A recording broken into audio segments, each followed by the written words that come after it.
Welcome to the Box Score Network Waiver Show. My name is Peyton. Joining me is Parker. We are of Two Peas on a Pod. We are here to help you guys with your waivers in fantasy football this week. Big week in waivers, considering a lot of injuries took place. Malik Neighbors, Tyreek Hill, many breakout players. Even we have a couple of guys who had some big weeks that we're going to be targeting in waivers. A couple that are not going to surprise you, maybe a couple that will. But Parker, going into this next week of fantasy football, there are definitely some major pickups to be had. So we're going to help our people with those pickups. Now, before you say anything, I'm going to go ahead and say there's at least one guy that we have in common because he is going to be the hottest pickup in fantasy football this week. Do you want to go ahead and say his name?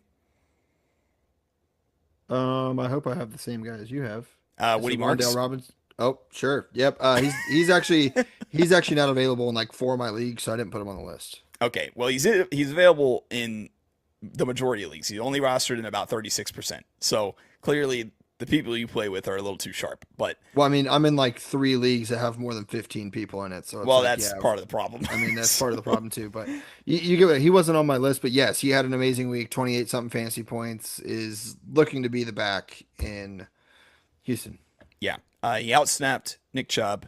He had 3 touches in week 1, 4 touches week 2, 7 touches in week 3, and 21 touches in week 4. So clearly, it's like he's a rookie first and foremost, but every week they've trusted him a little bit more, and it seemed like this was the first week where they said, "We're going to see what you can do with the majority of the backfield," and he excelled. He looked really good against a Tennessee team that the bright spot is really the defense. So it does actually mean something. It's not like a nothing game where he just kind of took advantage of a bad matchup. But the thing that I like about Woody Marks is like he came into college and this was not a guy who was going to be a between the tackles guy. He was projected to be, kind of like a pass catching only type back for Hmm. Houston, especially considering they had Joe Mixon, they had Nick Chubb, but he was able to have a pretty balanced game. He had 5 targets, caught 4 of them for 50 yards and a touchdown, ran 69 yards and a touchdown. So he was really involved in both facets. And with the Texans team that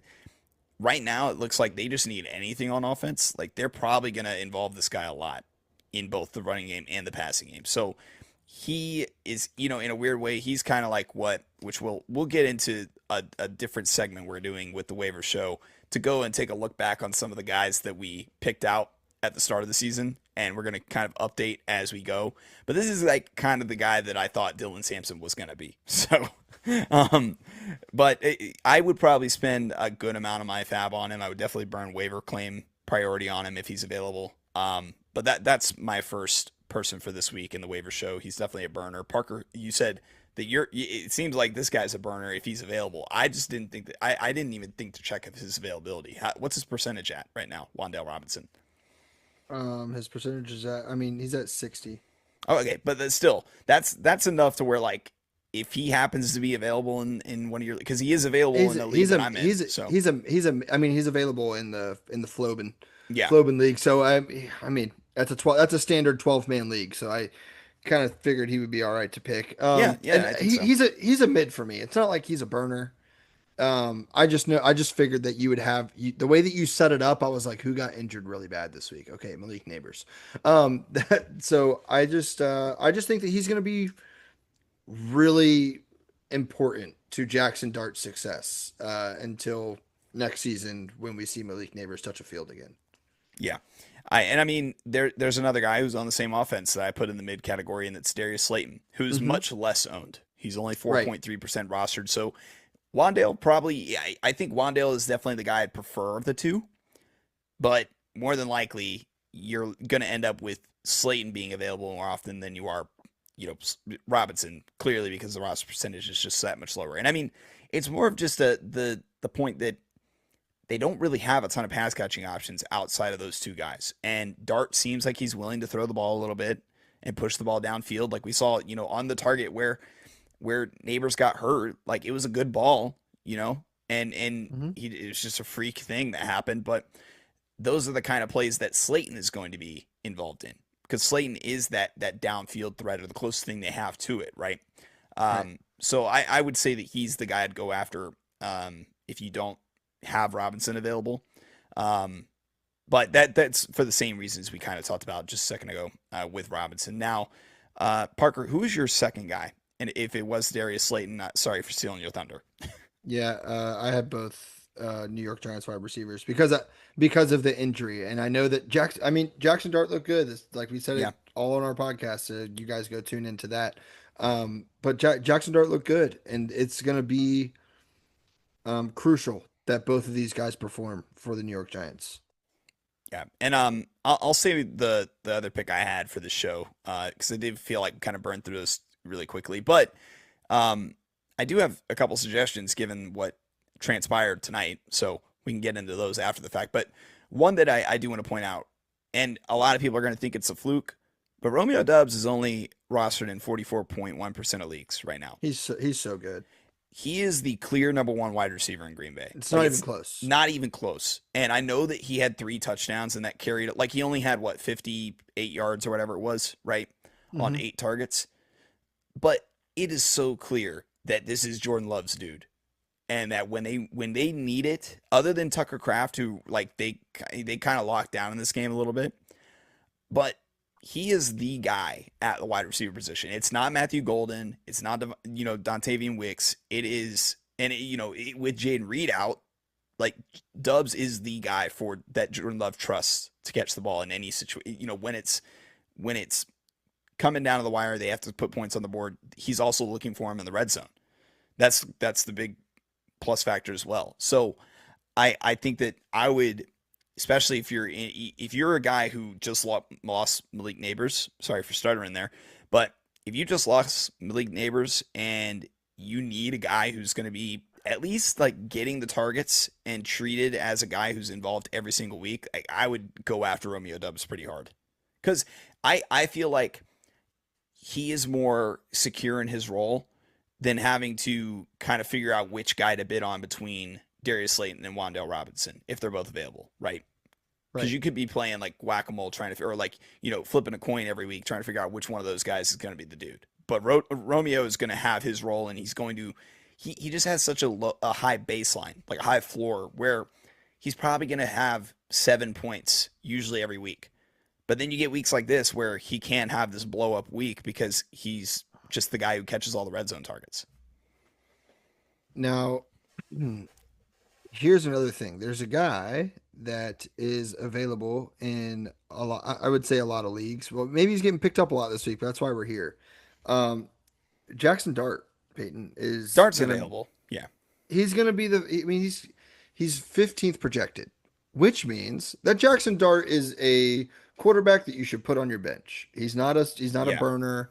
He's not. I wouldn't even say. He's not even a mid. He's just a stash. But this offense, and I hate that we're doing. I mean, knowing me as a Dallas Cowboys fan, I hate that I'm talking so much about this Giants offense. But this is an offense that was outside of Malik Neighbors was practically untouched as far as drafts goes inside of 8 rounds, right? Because once you got to the 8th, 9th round, like some of these guys started getting taken. People started taking their shots at Scatterbo. People started taking their shots at other wide receivers. But outside of that, with an injured Malik Neighbors and no Tyrone Tracy, like this offense is untouched. So the Giants have to get a ball to somebody, right? Yep.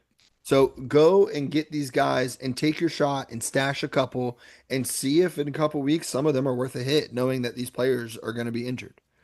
And Dart runs the ball. The ball. He's mobile quarterback. Yeah, he ran the ball this week very well. Ran in for a touchdown.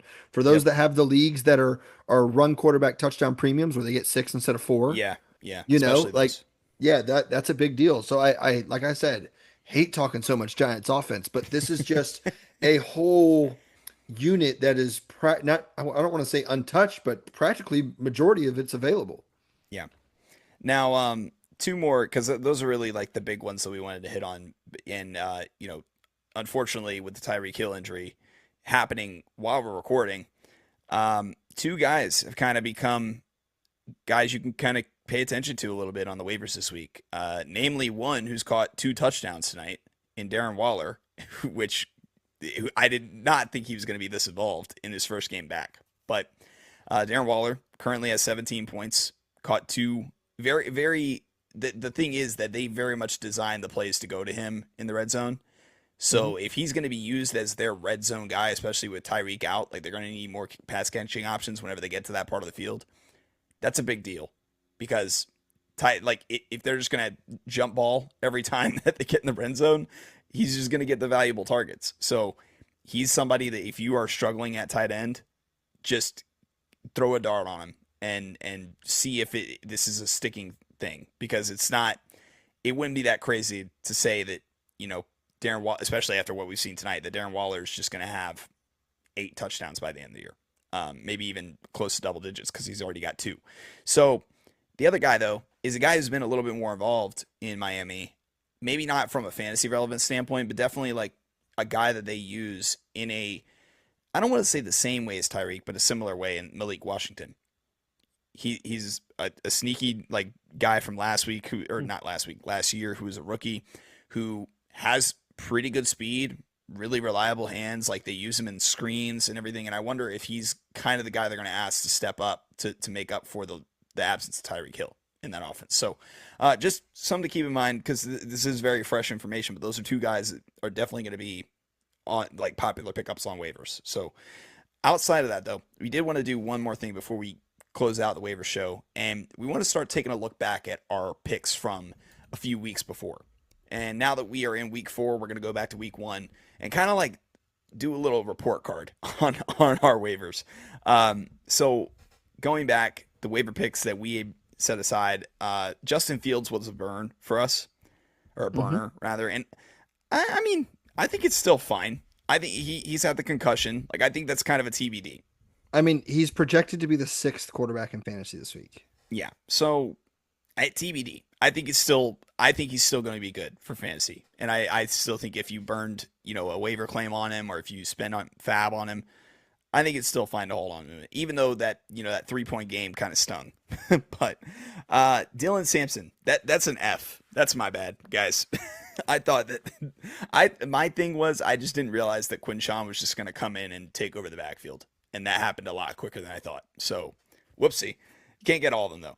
However, next guy, which was, and I mean, I was the one who poo-pooed on him as a pickup at the time, and I believe he's the wide receiver 4 in fantasy, and that's Quentin Johnson. So, That's my Parker, pick. good on you for telling the people to go out and get that guy because I was a little more conservative because I was like, I don't know. This is like year 3 breakouts typically don't happen at wide receiver, but it This is is for one of him. those. This is one of those picks through week 4 that it's like I got a sticker on my test. Like it was an A Yeah. plus circle on it and a little superstar sticker. That was a good one. The other 3 that we had from week 1, Hollywood Brown, decent pickup. It's kind of been up and down a little bit, but he's still involved. Like he caught a touchdown this past week, and it is a fine flex if you've had him on your team. Hmm. Granted, where these back, Rice is going to come back. He'll definitely have his targets diluted as that happens. Calvin Austin, I'll say it's like a C minus, so to speak. Like he's had a couple of like if you need a really desperation flex, like okay games, but nothing that was to the extent of that week 1. I don't think. And then Harold Fannin.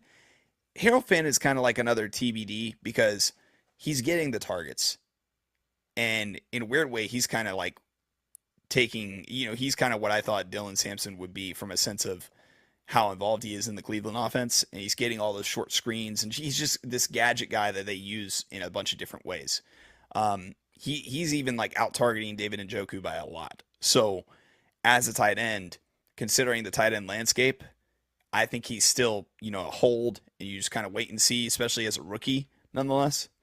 Hmm. Um, so a couple of these guys are TBDs. Dylan Sampson's the one I'm willing to just take a fat L on already, but the majority of I mean, for the majority of these, like QJ is a big hit. Fields, I think, will be fine. Fannin, I think, will be usable as the season goes on.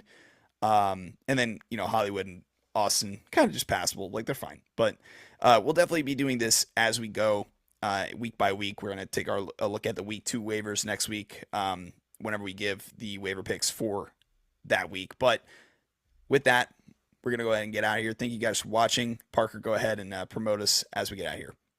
Yeah. So obviously, it's me and Peyton. We're part of Two Peas on a Pod. You can find us on Spotify. I don't know. Do we still post these things to YouTube, Peyton?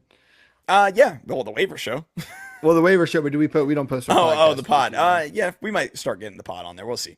But yeah, we have Austin and the Tricky Gang doing their Tricky 50 for fantasy stuff on YouTube. We have Ben doing his Start Situm on Saturdays on YouTube, and we obviously have all of our podcasts. So go check us out, Box Score Network, and you guys have a great rest of your week. We'll see you next time.